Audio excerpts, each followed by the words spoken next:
The Starborn. Aarya had always felt connected to the night sky. Every evening, when the village slept, she climbed the hill behind her house with her notebook and a blanket.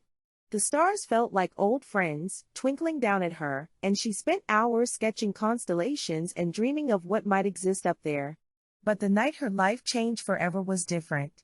The sky felt bigger, closer, and an eerie silence had settled over the valley. She sat in her usual spot when a brilliant light streaked across the sky. Aarya froze. At first, she thought it was a shooting star, but this light was different, brighter, moving like a dance. It flew farther and slower than any shooting star she had ever seen, and finally, it crashed to the earth in a gentle explosion of light. Without hesitation, Aarya grabbed her lantern and ran toward the forest where the light had landed. In a clearing, she found the crystal, glowing with a warmth that felt like sunlight. The tree swayed faintly, as if responding to its power.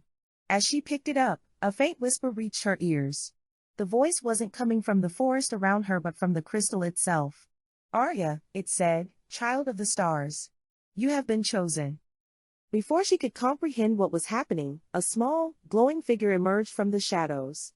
It was Vega, a star guardian, who explained that she had found the key of light, a magical crystal capable of opening the gateway to Nakshatra Lok, the realm of stars. But danger loomed. Ravarnik, the ruler of darkness, had vowed to extinguish the stars and plunge the universe into eternal night. Aarya had been chosen to help the stars restore balance. With Vega as her guide, Aarya began her journey. They opened the gateway to Nakshatra Lok, and Aarya stepped into a world that exceeded her wildest dreams.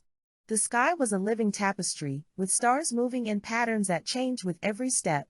The stars hummed like music, and the ground beneath her feet sparkled with shimmering dust. She felt at home, as if she had always belonged there. The journey began with a mission to reassemble the star crown, an ancient artifact that once maintained the balance between light and dark. Ravarnik had shattered the crown and scattered its pieces across Nakshatra Lok. Without it, the stars would lose their light forever. They met Zorion, a brave comet boy searching for his own purpose. He was quick, mischievous, and always ready to tease Aarya about her human insecurities. "So, you're our hero?"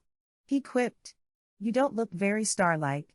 But beneath his humor was a loyal friend who became invaluable on their journey. Together, they found Nimbus, an ancient guardian of the star clouds. Nimbus was wise and calm, but also protective like a parent. "You are stronger than you think, Aarya," he often said. "But strength isn't just about power, it's about hope." Each piece of the star crown was hidden in challenging locations. The Guardian of Lyra presented them with a riddle that could only be solved through teamwork. The Guardian of Orion challenged them to fight shadow creatures that grew stronger with every mistake they made. And the Guardian of Cassiopeia tested their courage by making them confront their greatest fears. Along the way, Aarya learned that the crystal wasn't just a key, it was an extension of her own soul. The more she understood herself, the stronger the light within her became. She began to feel a connection to the stars that went deeper than anything she had experienced before. She could hear their songs and feel their pain. But the darkness followed them closely. Ravarnik sent his shadow armies after them, and each battle was harder than the last.